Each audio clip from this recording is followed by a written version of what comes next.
There we go. Alrighty, thanks, Sarah. I'll welcome everybody to another Raglan wastewater treatment plant update. So before we get started, I'll just kick us off with a karakia. Anybody wants to join in, most welcome to taua mai I runga, to taua mai I raro, to taua mai I roto, to taua mai I waho. Kia tau, ai te mauri tū, te mauri ora, ki te katoa, humie, huie, taikie. So, once again, welcome everybody to this evening's hui, and I will now pass the ball over to Steph. I think, is it Steph? Are you going to run through the presentation, or Richard? Yes, I will, and Richard's going to help me out. Excellent. Oh, I'll just share my screen.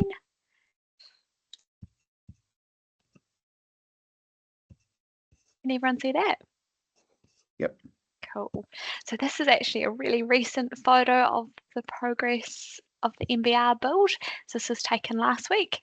So we can see that it's really starting to take shape now and look like something functional, which is really exciting. So I understand that next month in May, they are looking to turn it on and start filling it up. They've got some special bugs coming down from the Mangere wastewater treatment plant. So they're the good bugs that we need to kill the bad bugs. So that will help kick off the biological process. So that was the main update in terms of the plant. Everything's progressing well, and yeah, we're on track for turning it on.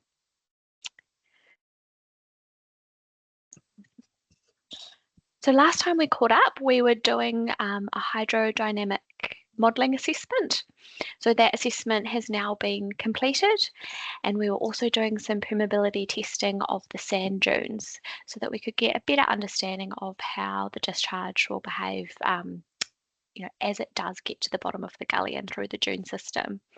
So I was really hoping to have the permeability testing completed for this meeting, but unfortunately it's still a couple of weeks away. It's still in the lab, but we will have that by the end of April, and so we'll be able to give you guys a better update just after Easter. But the hydraulic assessment, we can go through the key findings of that tonight. So the assessment focused on how the proposed discharge may influence flow velocities, depths and erosion, because that is a really key thing for us is understanding the potential erosion issues. So just to set some context, this is our lovely gully site here with the discharge proposed to be released at the top. So we know that what already happens naturally in storm events is that this gully takes an approximate catchment size of 9 hectares, and stormwater runs down through the gully and out through the sand dunes, and we can see that there is already some erosion channel that has been formed from naturally occurring rainfall events. So that kind of sets our baseline context of what's happening already. So we were then able to take that and a whole lot of information and put it into a model. If anyone has some questions that I can't answer tonight, I would be more than happy to pass them on to our hydrodynamic specialist, because I'm not one, but we'll do our best. So the model is able to compare the change in flow, velocity and stream power. So stream power just means the energy that the stream or the water has to erode or create erosion. So it takes that and then it includes the discharge that we would introduce, and then it can show us kind of what's happening and how the water would behave. So we used rainfall data from the local Raglan rain station, and we were able to model what happens on a normal day flow. So dry day, normal day versus heavy rainfall events. So going right up to our 100-year storm events. And the model looked at present day expected flows from the plant right up to what are our expected max flows in 2050, because we are wanting to make sure that this is a future-proofed discharge option. So not just for today, but as we continue into the future. So this first model here shows what happens in terms of an overland flow path for present day rainfall events across our 5-year, 10-year, and 100-year rainfall events if we then included our present day wastewater discharge. So hopefully you can see that quite clearly that there isn't much difference between a 5-year rainfall event, a 10-year, and a 100-year. And there's insignificant difference if we add in our wastewater flows for present day volumes. So the wastewater flows are the pink, and then all the blue are the naturally occurring rainfall events. So you can see that none of the pink go outside of what is already occurring naturally when we have storms. Was there any questions on that before we moved on? Yeah, would we need to... Oh, sorry. Go ahead. Would we need to reduce or stop our outflow of the wastewater or treated wastewater in, like, do we have a kind of a cutoff point where we need to reduce the water we're introducing if it's raining at a certain level? Yeah, that's a really good question. Oh, you go, Richard. I think what this is showing is that the extent of what is naturally occurring in significant rainfall events, our proportion of the flow we're adding is minuscule, Chris. Mm-hmm. And the report goes into the sort of what flows occur during rainfall events, and then you can look at the flows in comparison. Sorry, Steve. No, thanks. And Thanks, is there Richard. any cumulative effect when because ours is constant, as opposed to a rainfall event which begins and ceases? Yeah, exactly. They come in different ways, and the way the plant's going to be set up is, I mean, wastewater isn't a constant flow. You have your morning peaks when everybody gets up and goes to the toilet and has a shower, and then you have an evening peak when people have their activities around then. So the way we discharge will have a sort of a daily pattern over it. It's not a constant 45. It has its peaks and troughs as people generate flow. That's as it comes in, it sort of goes out the other end. That's how the plant will sort of discharge the characteristic flow rate of the discharge. So the conclusions we've come from this report is that having the flow from the plant just continuing wouldn't really impact on the flow that would be occurring from the rainfall event. Yeah, and we've stepped through a few more scenarios. And just as one mitigation there, Chris, too, the current ponds are being retained. So if we ever did have an issue, then we are actually able to push that treated effluent back into the ponds for storage. So there is in fact some mitigation that's not caught up in this model that could be utilised in the way that the plant is operated in an event that we don't foresee, but the model's fairly thorough. Yeah, because we do have a number of ponds there. Generally, the upper ones, which are the oxidation ponds, will be used to mitigate flows which can't go through the plant. I mean, Peter Crabb, who's our project manager has worked away at this, but it's when the hydraulic capacity of really weather influenced flows get really, really big. We bypass them into the pond. I think Steph's explained that before, and then we store them and then put them back through the plant. So generally we'll keep how much storage we keep for treated flows is still something we're working on as we understand the plant's performance. And it is a design and build project. So Peter, the capacity of the plant is probably going to be larger than when we first started off. It's just the benefits of having that sort of process going on. Can I just ask about the erosion issue? Is there going to be any sort of attenuation, any rock, any structures down the way or at the actual outfall pipe that's going to help to sort of slow down the flows and break it up a bit? Well, part of what you go, Steve. No, you got it, Richard. We've got another slide which sort of talks about that, haven't we? Is that right? The velocity one? Yeah, Yeah. the short answer is it will definitely be something that we would monitor in terms of further down the gully. But what happens at the top of the gully, we are now looking at would a terraced type approach be better to slow down the water flows rather than kind of a winding stream. So that stuff it is definitely being looked at and kind of still a work in progress. And that was definitely one of the recommendations out of the report, Ed, was that already we have a couple of places where it drops quite steeply near the bottom, and I think Steph's got a slide to show that in for you, Steph, which are high velocity zones, which they said they recommended that there was some monitoring of those locations and maybe potential some scour protection might be required. Yeah.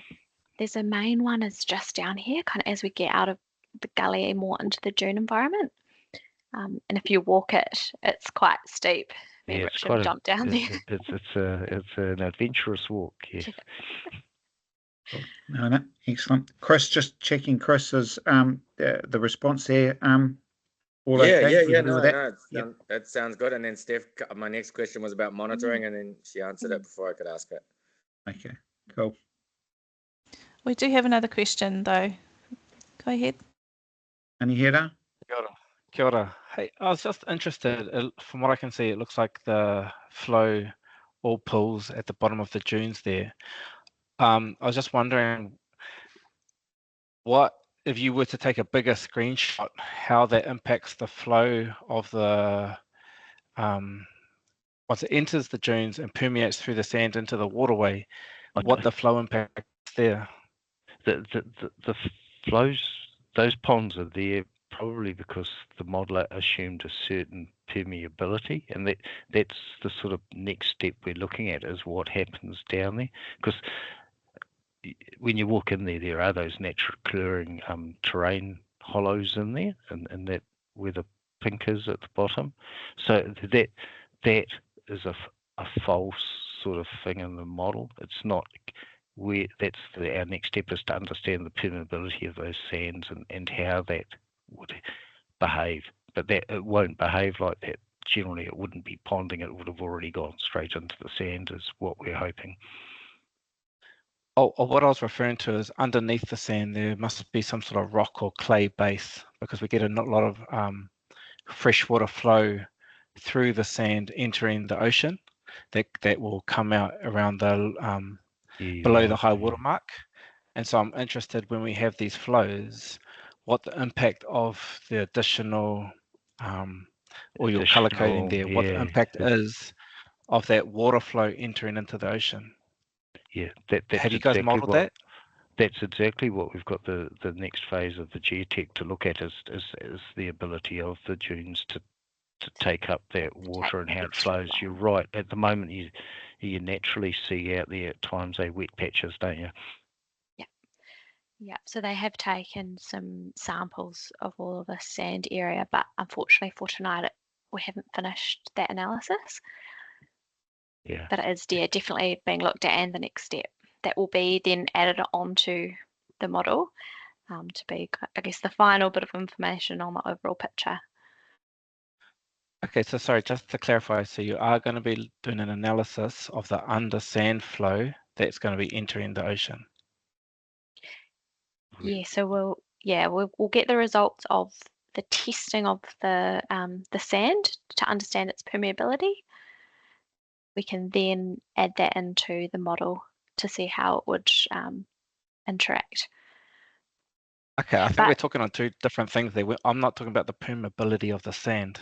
I'm talking about once the flow goes through the sand and then flows into the ocean.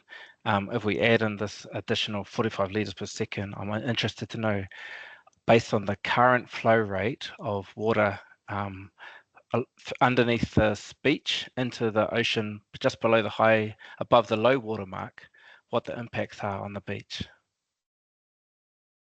Right. Yeah. So you're sort of talking about, would there be more saturation on the beach in that? Is that what you're? Yeah, I'm really interested to know, because at the moment there is flow. with this additional flow, how it will affect our beach, and Yeah. how much will be actually going into the beach at maybe 100%, or how much will be going through that core base. Yeah, I'm really interested if you guys have looked at that. It will be flowing through the sand as the current sort of groundwater and stuff from that valley. At times you see that reflecting in the sand already, so it will add to that, but to quantify that would be incredibly difficult, I think. Yeah. How much do we expect to be subterranean, and how much do we expect to be visible? It sounds like to me is like, how much is going to be below the sand and entering the water from subterranean environment, and how much is going to be, if any, traveling across the sand? We're hopeful that it will be traveling through the sand out into the ocean. Yes. Yeah. And is there an assumption that it's going to be 100%? I think that it'll all reach the ocean eventually. Yes. No, I mean between the high and the low water mark, where the current flow is coming out.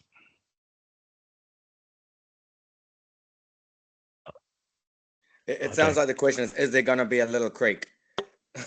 We're hopeful there won't be a little creek, no. No. Yeah. But I still think there's already a reflection of the flows through there at times along the beach, isn't there? Yeah. So the next question is there going to be any research to get past the hopefully? Are you guys actually going to look at the impacts of the additional flow on what's currently flowing? I think what we're doing at the moment is probably the best we can, is understanding how the flow goes through the sand and the permeability through the sand.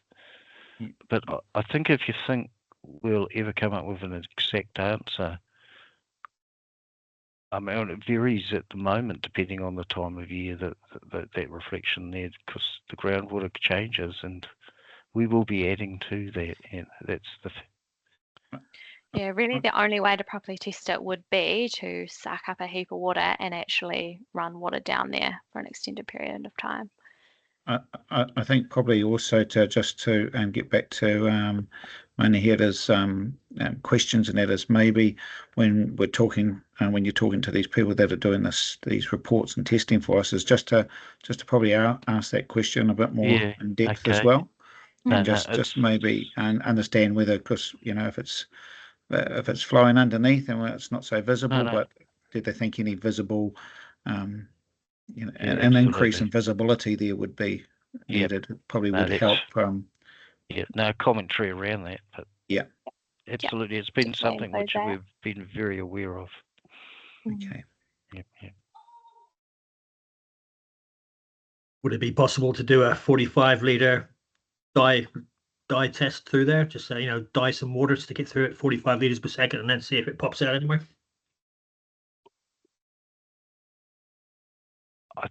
Okay, well, we can take that suggestion to our consultants. Yeah.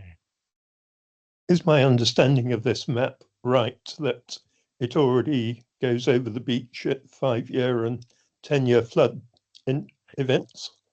Yes. Is that the blue and dark blue that's shown on the beach up at the top of these areas? Yeah. As best as our model could show without the permeability testing of the dunes. Yes, I think everybody's probably conscious of that. There is an overflow overland path there in certain weather conditions. I think we just need to try to shore up that it's not going to be significantly increased. Yeah. Is that Manihira, is that sort of something to work on moving forward for us to try to get a bit more information? Thank you. I guess the current pitch shows where the flow permeates into the sand. What I'm conscious of is the flow under the sand that comes out in the beach above the low tide mark. We have freshwater springs that currently flow throughout the year, and I'm just interested if there's been any consideration about if we add in this flow to the current spring flow, where it comes out into the beach, what impact that may have. And there's a comment that it may, we don't know. I don't see any information, but if it does gorge out, create a creek, I'm just interested if these are being considered. Okay. Yeah, absolutely. We'll follow those up. Follow that and a bit more investigation into that area, possibly. Thanks. Mike. Kia ora. Yeah, look, just to comment on that, I would just point out that this treatment plant, the water quality coming out of it is incredibly good. And then you run it through 500 meters of sand, like it's going to be at the point of entry into the sand, it's already extremely highly treated, and then you're going to run it through a sand filtering system. It's had that ground contact. I mean, I think that does address most of the issues that have been, or all the issues that have been raised. In these big rain events, you're going to get some, it's going to be potentially a bit of runoff, but you look at these big rain events anyway, what they do. And if we try to design and build for these sorts of events and these sorts of facilities, the costs are just totally unsustainable for our community. So I just think that needs to be considered here as well, But the treatment coming from the plant is incredibly good. It's cost us close to $30 million to put this thing in on a ratepayer base of 5,000 people. I just think that needs consideration here. Thank you. Yeah, absolutely, Mike. Agree with that.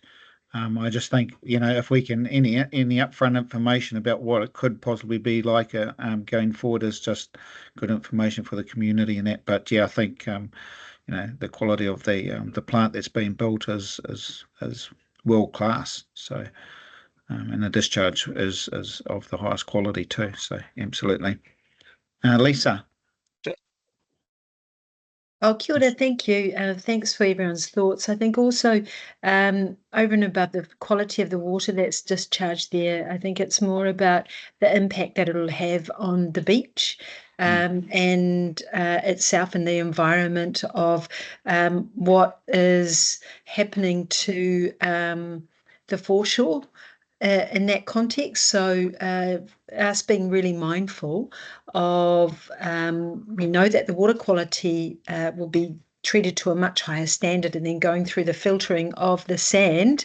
But, from thinking about that, what impact will that added flow have on the beach itself? Because all of this is all interconnected. So being really mindful of that. So I really appreciate Manihira bringing that up for us to consider, because have an outflow and what impact will that have on our seabed probably. So glad to hear that we're looking at that as well. Yeah, absolutely. Thanks. Steph, I think if there's no other questions, we'll move on. Carry on. Okay, so this model just shows what would happen if we had our maximum flows for 2050 plus 100 year rainfall event. So you're looking at the ultimate rainfall event with kind of really long-term flows, and that was quite positive, and that only showed very minor changes to the overland flow path, and estimated to be less than 3% in some very local areas. So I think this is just showing that this solution is sustainable over a long time and future-proofed. Lisa, do you have a question?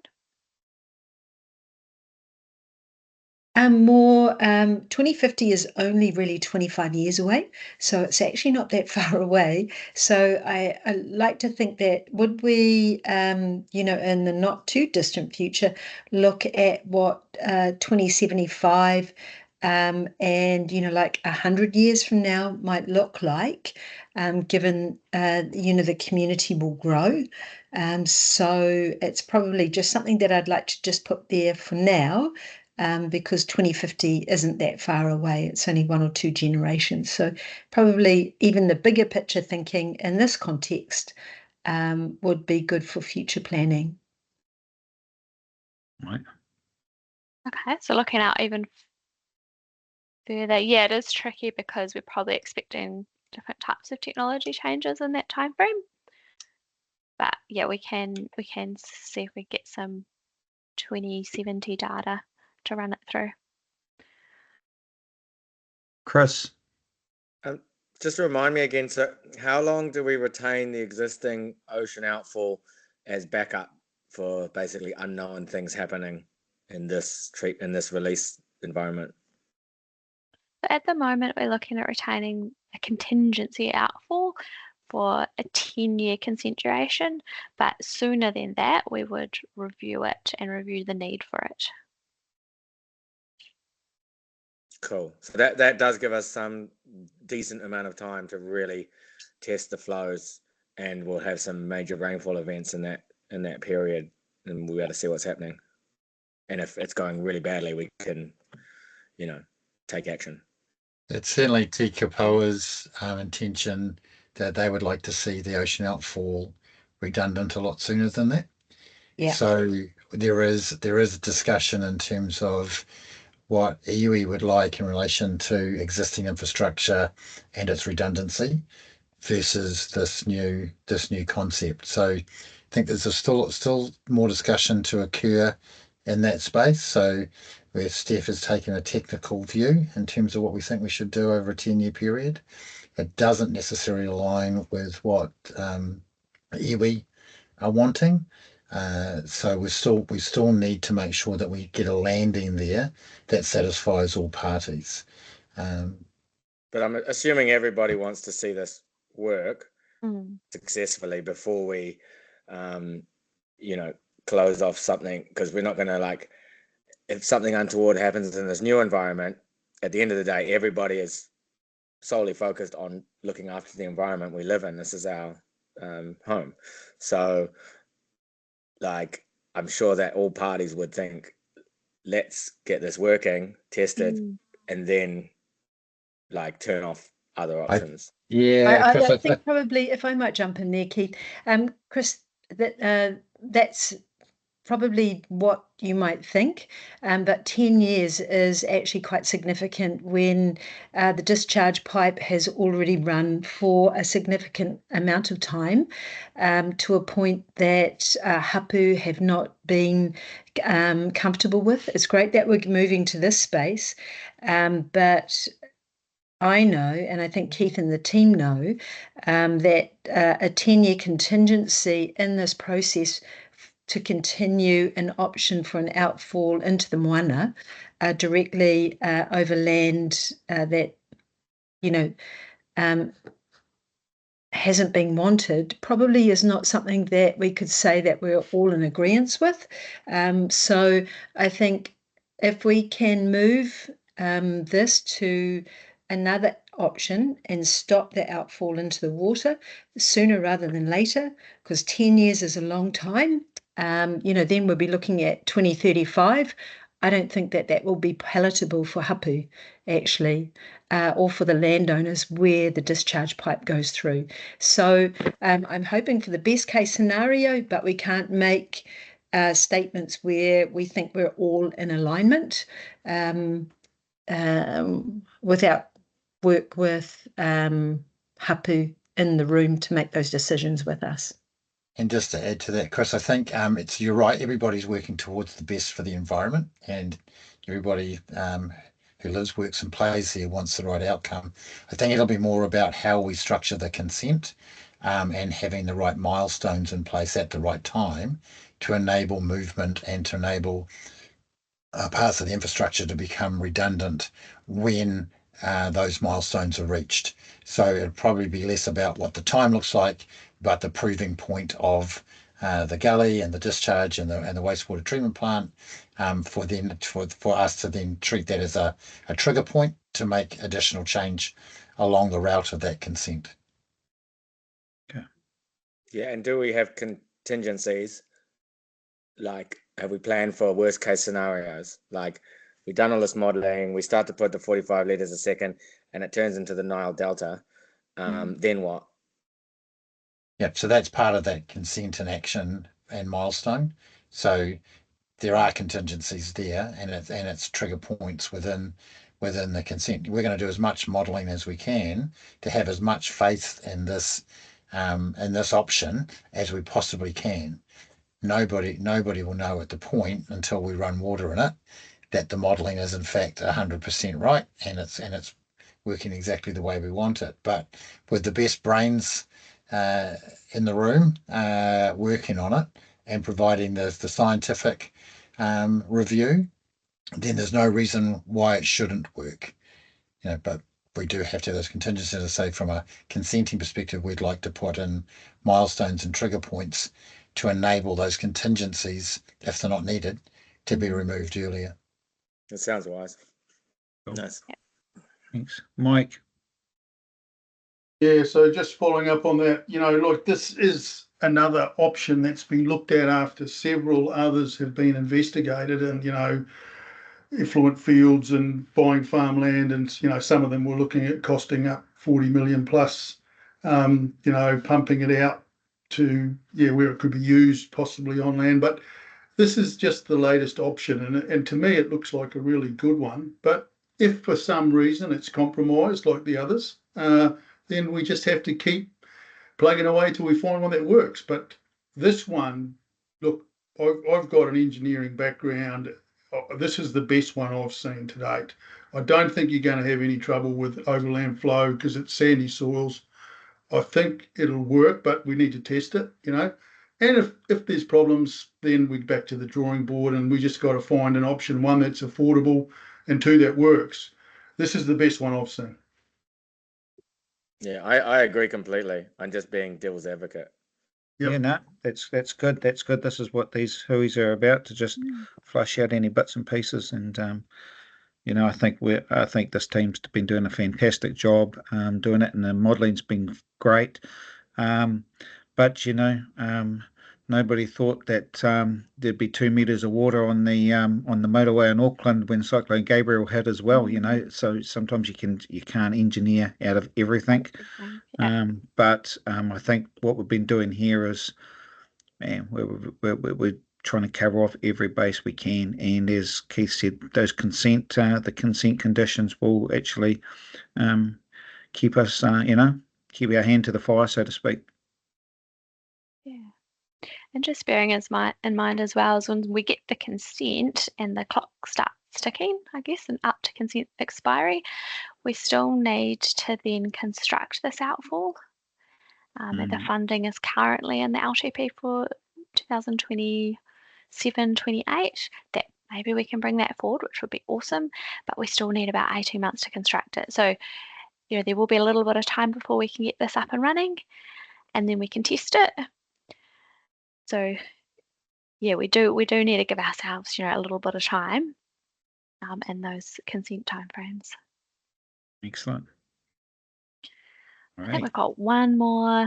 Yes. So this model shows the wastewater only flows up to 2050. So this is on a normal day, I guess a dry day event. So continuous discharge can leave visible overland flow paths in the gully. And the permeability testing of that dune area that we've talked about, that will help firm up what that will look like in terms of ponding and any flows onto the beach once it gets there. So we do have to be realistic and realise that we will see bits of overland flow, but we're not talking about a continuous stream. Yeah.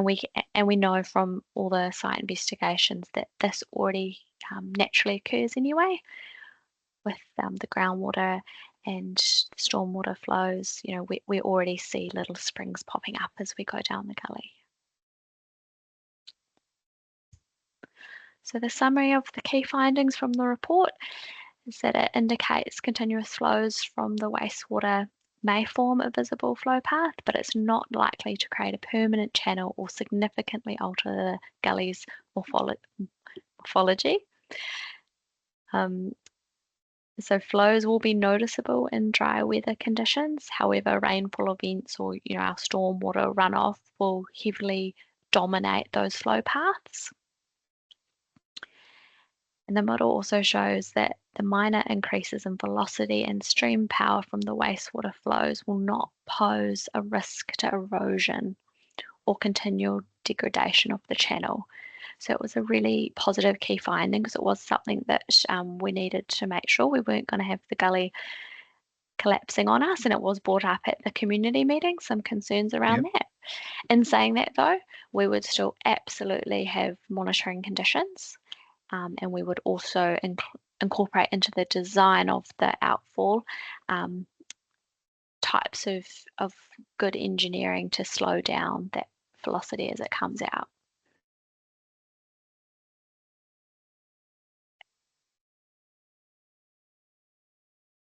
So some of our key next steps, we did have a really good hui with the Kopu board Tuesday night. So Lisa came along to that.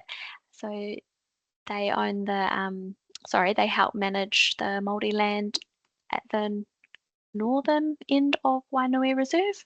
So we were able to just talk through the proposal with them and get some feedback. But, you know, overall they seemed really positive about the opportunity to remove the harbour discharge.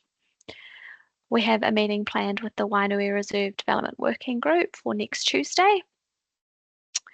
We're also continuing planning for getting the planting kind of up and running, because that is something that we can progress with sooner. The air quality assessment has been completed, and that was very much nothing to see here, because both at the plant and at the discharge we've got such high quality treated permeate that there is no smell. And then we're starting to now think about, once we get that final bit of technical information together, we need to go back out to the community and kind of wrap up our engagement and share with them the key findings. So we were keen to hear from you guys on any recommendations for how we should do that. You know, do we think that another community hall meeting would be good? Do we want to just, do we want to do that along with some drop-ins? Yeah, just any thoughts around how we kind of close out that community engagement. Right. Chris? Can we combine that with like the opening of the MBR plant? You know, like try and really promote the fact that the MBR is like coming online, and then also tie in the next steps so that we can celebrate a win and actually, you know, show some achievement. Yeah. It's a great idea, Chris. And in fact, we used something similar before Tika Whara in terms of the opening of the plant and then the discharge, the next step, which is the discharge. So very similar to here. So it's a great idea. Yep. Yeah. Yep, and that's good.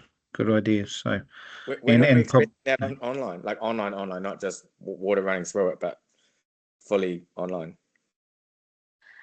Oh, do you know, Richard, how long it takes for the bugs to start working? Yeah, we start seeding and trials about a month's time. I mean, I was up there on Wednesday. It's still quite a busy site, eh?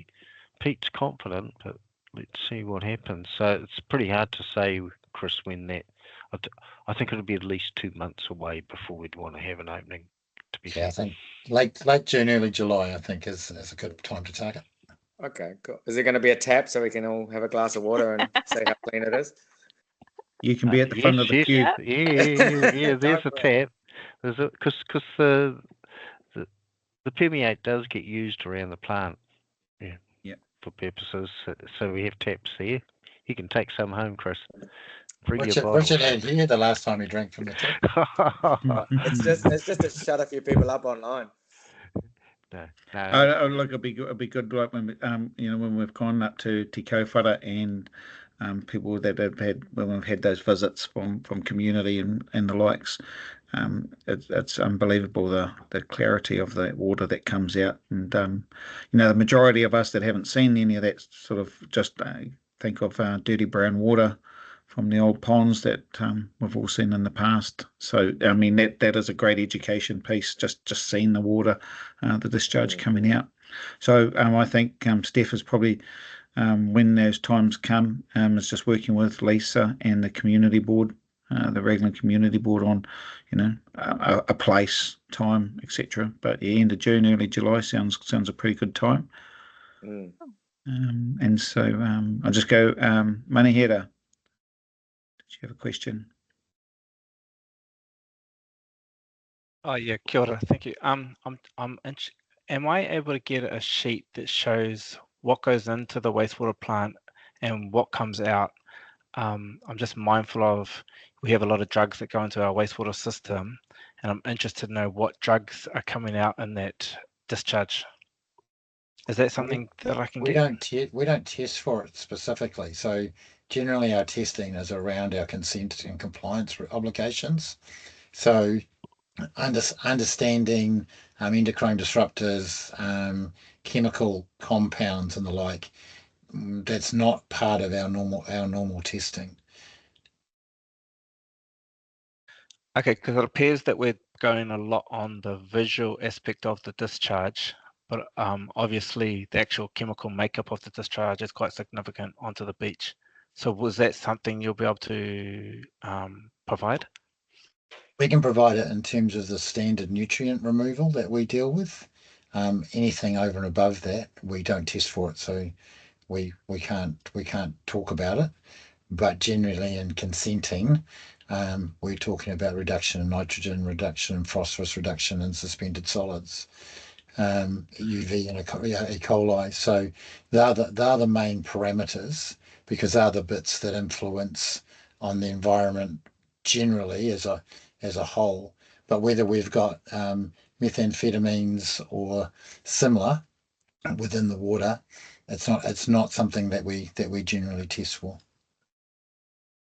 Okay, so what I'm hearing is you know what you remove, but you don't necessarily know what you're discharging onto the beach. We know what we're discharging onto the beach for, what we test for, but we don't test for every chemical known to man within that water. We test for what is required to be dealt with from an environmental compliance perspective, because that's what we're under regulation required to test for. I was wondering, so I was wondering whether, so I know that I don't know whether it's the police or something, but things been popping up in the media in the last couple of years where they can see high readings, of methamphetamine, etc. And I think I'm sure maybe the police or something that do that to get a bit of an idea of where everybody's having a good time and not, or whatever you want to call it. But yeah, I don't know whether it's something we can look at as a one-off or something. I don't know what's the cost and that and to do that, but whether it's something to look at. So I totally get what Manihira's asking. But yeah, I do know. COVID, where they were testing the wastewater for COVID, and then part of those tests they were also able to break down other substances in the water, such as illicit substances. But yeah, it all came out of the COVID wastewater testing. Yeah, and Ministry of Health budget covered it. And that's the thing too, Manihira, in terms of the plant also is only designed for one form of treatment. So we look at that organic loading and treat to that.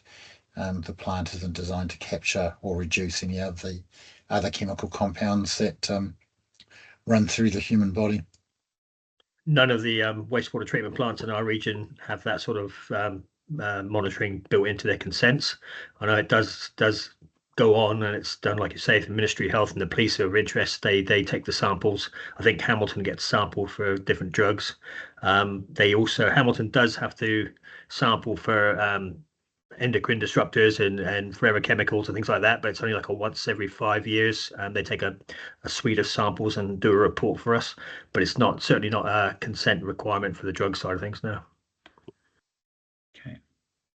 Yeah, at the moment, so from a compliance perspective, I understand you're following your compliance regulations.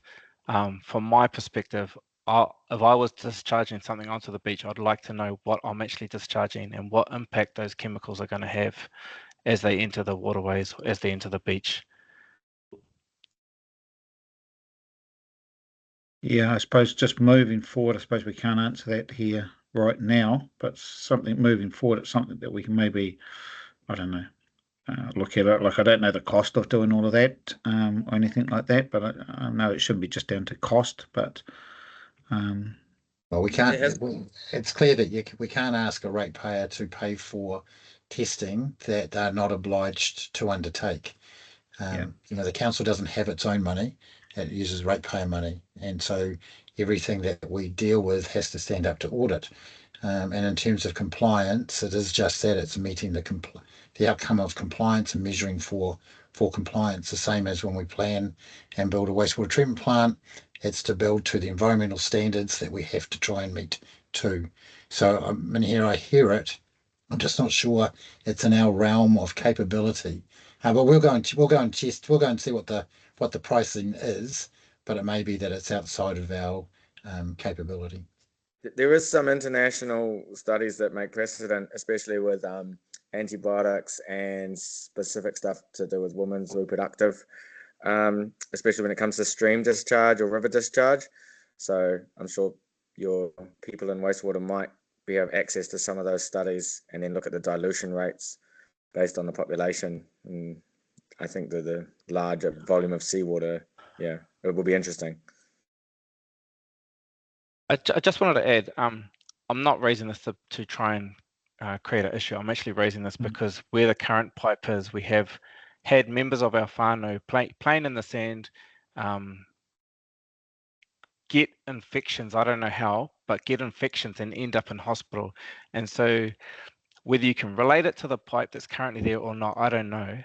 But we currently have things that happen and that you guys will never hear about, but it impacts our whānau and our community.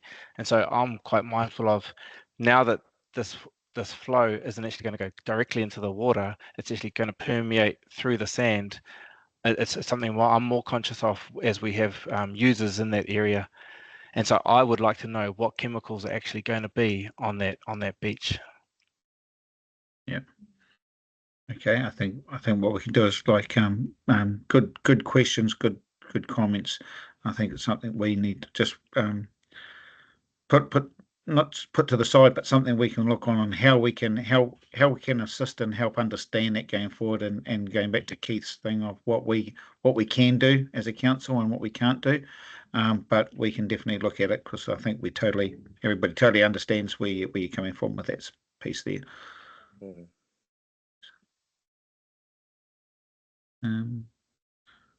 Key next steps. So is that pretty much it, Steph?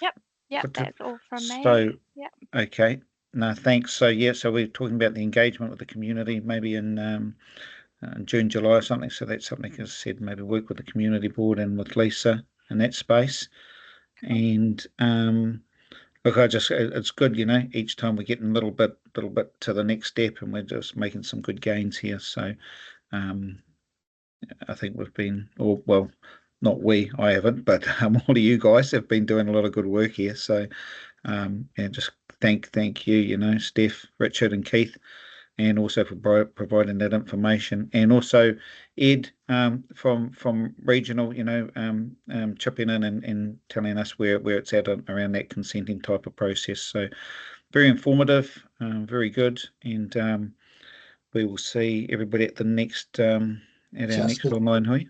Just before we close off, you may have mentioned this and I was 5 minutes late, and I apologise for that. Have you talked about the the LTP and the submission process in this meeting, just in terms of what we will be asking of the community and seeking their feedback in terms of the LTP, the CCO program, and more importantly, I guess, in terms of this project, how it feeds into the LTP, and it's vital that we get their feedback as part of that process, and it can be done online. We'll have community meetings as well. Good point, Keith. Our consultation starts tomorrow. So, and the first cab off the rank is out at Raglan. Lisa, is that right? So that's right, from 5 till 7 at the Growers Market for the long-term plan. And I guess in the context of this corridor for the long-term plan is around the options to for the future of our water space and the CCO that we've proposed with Hamilton City Council. So really important, particularly Mani Hera. We spoke about this on Tuesday. When you weren't there, it's really important to get people engaged into participating in the consultation process around that, but obviously the other aspects of the LTP as well. So we just really encourage everyone. That goes live tomorrow. And if you're in Raglan, drop down and see us at the Growers Market. And that includes the funding for this discharge. So, welcome your comments in relation to that and ensuring that we can get the funding vote. It's in the LTP, but it's your voice that will ensure that happens. Who have we got from, obviously me and Lisa will be there, but who have we got from council coming to that LTP consultation at the Growers Market? As Sally Fraser and also Jeanette Williams. So there'll be the 4 of us there. I may get along, but I had a question too. Just one last question there for Steph. Really, that plant you said continuing with planting. I may have missed this. Apologies for being a bit late, but I would be interested in seeing what that looks like. That planting you're proposing to do. Is that available? Yes. So at the moment, it's just working on getting a supplier on board, and then from there, working with them on what would the planting actually look like. Yeah, so still very early days, but we'll absolutely fill you guys in. In the LTP, Mike, we did allow some money to sort of put some effort into getting that underway and who we'd involve, and plus next week, Councillor Lisa, we've got that working group with the reserve as well, because they've obviously the working group of the reserve will have a massive say in the shape and form. Yeah, that's what probably I was leading to, is that the Wainui Reserve, it is a working group, it's under review, and this planting should be taken into account in the wider context, which it sounds like it is being, so that's great. Yeah, absolutely. Yeah. Excellent. And Eugene, were you saying that you might come over to Raglan tomorrow as well, if you're free? Yeah, I could possibly get over. Only if you're free. Seeing what Carmen's up to, if we want to go out to dinner out to Raglan. It would be great to have someone from the Waters team, because a lot of people are a bit skeptical of the CCO and Hamilton and blah blah blah, and trying to sell it. It would be great to have whatever support we can in that regard. Yeah, no, absolutely. Alrighty then. Well, thank you everybody for jumping online tonight. I know everybody's time's busy and precious, but it's always good to have a number of voices in the room to have good discussion and debate. I don't think we had to debate too much tonight. I think everybody's on the same page, but it's always good to have good cordial around this topic, and so we can get to an end point. So thank you all. So if I'll just close off with a karakia and well an evening. So inuhia, ki te uri tapua tānei, kia wātea, kia mama te nākau, te wairua, te tinana, te hini naro, e te ara takatū, koe rā e rongo, whakaaerea ki runga, kia wātea, ai rā, kia waitea, humi e, tai ki e. Thank you all. Thanks. Thanks, Sarah. Thank you.